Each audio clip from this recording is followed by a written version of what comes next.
Sant Pere Claver.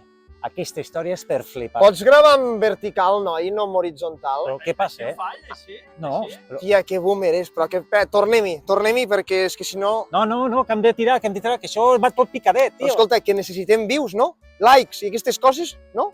O què? Hòstia, tio, va, explica-lo d'aquest sant dels... Bueno. Vine, seu, que t'he d'explicar una coseta. Doncs resulta que jo fa 2 anys estava de vacances a Colòmbia, a Cartagena d'Índies, allà al mig del Caribe, i amb un fritur, un tio em diu que allà dins d'aquella església, que es diu Sant Pere Claver, el tio era de Verdú. Lo nostre Verdú. Clar, jo vaig pensar, no pot ser el nostre Verdú, ha de ser el típic Verdú que hi deu haver, jo que sé, a Andalusia, el Verdú. El Verdú de los rebujitos, del jaleo. Pues no, era el nostre Verdú, el de la ceràmica. El de l'arròs. Com l'arròs? Collons, a Verdú, que a Gendú, doncs no menjaran kiwis, no? Arròs. A veure, vale. Jo volia que això fos una mica intel·lectual. Pots gravar en vertical, noi? És que si no, no ho veurà ningú. És que no, si no ho veurà ningú. el Sant Pere Claver. És que no funcionarà. No, que no funciona, són les teves merdes, tio. Que sí, que si s'ha de veure en vertical o que teniu 40 anys ja, joder.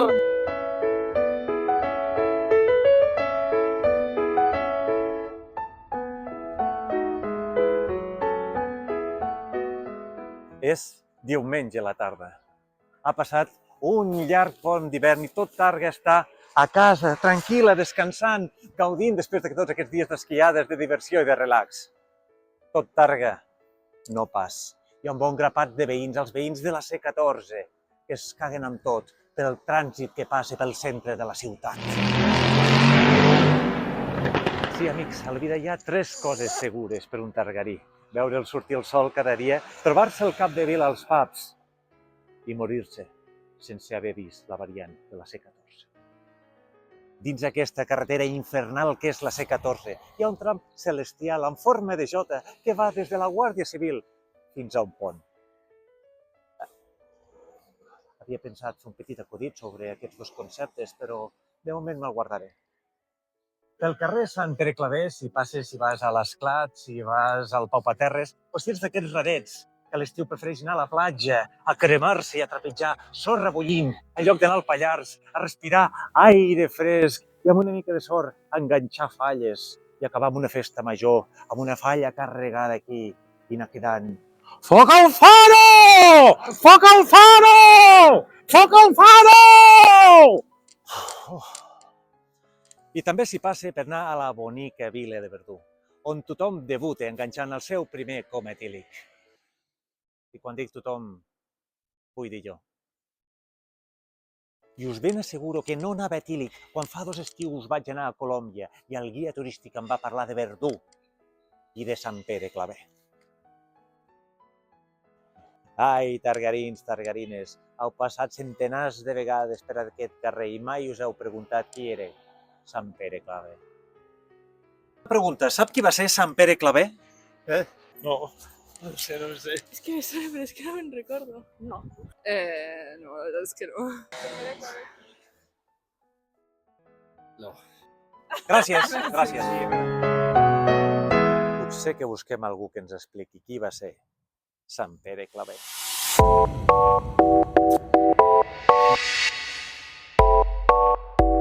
Doncs molt bé, estem aquí al carrer de Sant Pere Claver, però ja veureu que és tot una mica diferent perquè és el carrer de Sant Pere Claver de Verdú i estem amb l'Àngels Coscullola, que és la responsable de l'oficina de turisme de Verdú. Ho he dit bé? Sí, perfecte. Sí? La veritat és que he de confessar que l'origen d'aquest projecte, perquè estem explicant carrers de Targa, ve precisament per Sant Pere Claver, perquè jo estava de vacances un dia a Colòmbia, a Cartagena d'Índies, i amb un fritur d'aquests que et fan d'uns guies que vas fent tot per la ciutat. Diuen, sí, aquesta església d'aquí és del Sant Pere Claver, que és de Verdú. O sigui, ara estem, de fet estem al costat, que ara ho veurem, d'on va néixer, no?, el Sant Pere Claver. Exacte, sí. Poc esperaves, a Colòmbia trobar un verduní il·lustre. De fet, un dels fills més coneguts d'aquí, de la vila, d'aquest carrer on som ara mateix. De fet, aquí arribem. Aquesta és la casa, aquest número 30, que ens identifica com a casa natal del fill il·lustre de Verdú, el jesuïta missioner més conegut. L'any 1580 neix aquí, amb aquesta casa, doncs, Joan Pere Clavé Corberó, aquí a Verdú, el petit d'una colla de germans, i que, doncs, el fet de ser el petit d'aquesta colla de germans, a casa seva doncs, decideixen, juntament amb el seu oncle, que després de fer els primers estudis aquí a Verdú, doncs, marxar cap a Barcelona a continuar aquesta carrera doncs, com a jesuïta. I, clar, ell neix a Verdú, a Barcelona, però no sé com. A mi allà a Colòmbia em diuen que és el patró de Colòmbia. Exacte, No? sí. O sigui, com s'arriba de néixer a Verdú a ser el patró de Colòmbia? Jo vaig flipar. Bueno, no, el fet és que la trajectòria, doncs, et dic, comença aquí, a casa seva, amb aquesta casa natal, Aquí. sí, aquest número 30, continua cap a Barcelona fins que als 30 anys decideix embarcar i marxar doncs, cap a Colòmbia. A Sevilla un barco que el portarà temps després a Colòmbia i allà decideix dedicar tota la seva vida doncs, en un moment complicat. Estem parlant de finals del segle XVI, començaments del XVII, un moment en què aquests barcos carregats doncs, de persones que sovint eren venudes com a esclaus, doncs ell els hi dedica la seva vida. I també aquí, a part del refugi, tenim el santuari. Exacte, és l'altra part. Una és la casa natal, l'altra el santuari. És l'espai de devoció dedicat doncs, a Sant Pere Claver. Que també es va aixecar una mica quan ell va néixer, o això és més tard? No, això és més tard. Quan ja és el sant, quan ja... Perquè estem parlant d'un sant, també, que això ho estem utilitzant. Suposo que en algun moment aquesta persona diu, pues s'ha de ser sant, també, com va anar això? Sí, la cosa no va tan ràpid, és a dir, mor a Cartagena d'Índies, de fet és el motiu que tu veus a Cartagena. L'església de Sant Pere Claver. Exacte, el santuari dedicat a ell, al mig de Cartagena, i amb el que ens trobem és que arran, doncs poc després de la seva defunció, el que es fa és la beatificació, però la seva canonització no arriba fins al segle XIX, a l'any 1888. De fet, va ser el papa Lleó XIII qui el canonitza, i és a partir d'aquí que s'aixeca aquest santuari que teniu aquí. Sí, podem entrar? Sí, podem entrar. Entrem-hi? Anem cap dins? Sí. I a veure què ens hi trobem aquí. Sí. Aquí... Aquí ens trobem el santuari, l'espai de devoció, obert sempre al públic i gestionat a través de l'Associació d'Amics de Sant Pere Claver. Molt bé. Només entrar, veiem aquí una pedra que suposem que és important. Sí, important. És la pica baptismal on es va batejar Sant Pere Claver. Aquesta és l'església, és el santuari, és l'espai de devoció on s'hi celebren missa. Sovint els pelegrins que descansen aquí sí que venen aquí al santuari a resar, a estar un moment en contacte amb aquesta imatge que tenim aquí, que és la imatge de Sant Pere Claver. Fixeu-vos, sempre apareix ell beneint i sempre acompanyat del nen en representació dels esclaus. De fet, el seu lema era Sant Pere Claver, esclau dels esclaus. Esclau dels esclaus. I aquest espai com està gestionat? És un espai que s'hi celebra missa, s'hi pot celebrar altres festivitats, que aquí veieu la Mare de Déu de Montserrat també. Mica-la, no l'havia vist. Deu ser una rèplica, no l'heu agafat. No.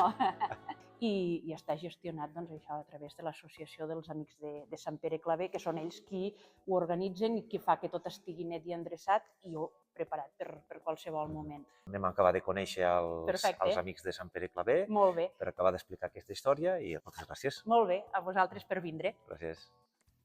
Doncs estem aquí amb els amics de l'Associació dels Amics de Sant Pere Claver, el Manel i l'Anna Maria, que són gestores d'aquesta associació. Si ens podeu explicar quin és l'origen d'aquesta associació i quina feina feu aquí, Manel. Bueno, l'origen és que antigament aquí hi havia un capellà que es cuidava de la casa i quan va morir l'any 69 això va quedar sense capellà i sense res. Llavors hi va haver una reunió amb els jesuïtes, van dir això s'ha de solucionar d'una manera o altra, si no la casa quedava tancada. S'ha de gestionar perquè no s'abandonés. I llavors es va crear convenient de crear una associació d'Amics de Sant Pere Claver i dintre d'aquesta associació, com totes, hi ha una junta directiva, nosaltres en formem part, i aquesta junta és la que gestiona el funcionament de la casa. I és cada mes una família diferent o cada mes com funciona això? Cada mes un de diferent. Després tenim la llista i es va passant. Cada 8 mesos saps que et toqui. I aquí just estem en la sala, potser no sé si la més especial o de les més especials, però aquí tenim una relíquia. O sigui, qui ens pot explicar què és aquesta relíquia? Bueno, Sant Pere Claver, com saps, va fer tota la seva vida a Cartagena d'Índies. Sí. I doncs, va morir, està enterrat allà. Allà, sí. Verdú no teníem res de Sant Pere Claver. Llavors, doncs, l'any 22 es va fer una carta a totes les forces vives del poble, a l'arquebisbe de Colòmbia, demanant a veure si es podien enviar un tros d'os amb ell. Perdona, l'any 22 estem parlant del 1922. Que la gent no es confongui que és el 2022, que fa temps d'això. 1922. Sí. Total que l'any 24 la van concedir i la van portar. Des de Cartagena d'Índies? Des de Cartagena d'Índies la van portar amb aquella arqueta que tenim allí. Allí anava posada i aprofitant que el cardenal de Burgos, el cardenal Belloc, era a Cartagena d'Índies, doncs van aprofitar perquè ell la portés cap aquí. Doncs res, moltes gràcies. Crec que per fi ja hem descobert realment qui va ser Sant Pere Claver, ja tenim tota la informació. I allí us explicarien el que va fer. Oi, a Colòmbia hem d'anar. No sé si tenim pressupost aquest any per anar a Colòmbia. De moment ja hem gastat molts recursos per venir fins a Verdú, des de Tàrrega, però qui sap, si ens acaben arribant més ofertes i més pressupostos, haurem d'anar cap a Colòmbia. Ells sí que viuen la vida de Sant Pere Claver. Ara, al juny, faran la claveriada, el jovent de Colòmbia. Què és la claveriada? Això m'interessa. És una trobada de tot el jovent de tot Colòmbia i fan com si fossin un peregrinatge. O sigui, van tots de joves, on tinguin més a prop o on vulguin, amb alguna cosa relacionada amb Sant Pere Claver. Es diu la claveriada. La claveriada. Es pot fer aquí a Verdú també, si us animeu a fer la claveriada. No, sí, que vinguin. Que vinguin. Hòstia, una crida des de Verdú, la claveriada, part de Colòmbia, que vinguin tots aquí el jovent. Doncs res, moltes gràcies, però ara sí que crec que ja el Sant Pere Claver ja el dominem de pe a pa. Moltes gràcies i adeu. Estimats oients, gràcies per arribar fins al final de l'episodi. Soc el gran mestre del coneixement targarí. Què us ha semblat l'episodi d'avui, No està mal per un que ve de Verdú. Mireu, per acabar, us explicaré un petit acudit sobre aquest personatge. Sabeu per què diuen que mai va trencar un plat? Perquè era un sant!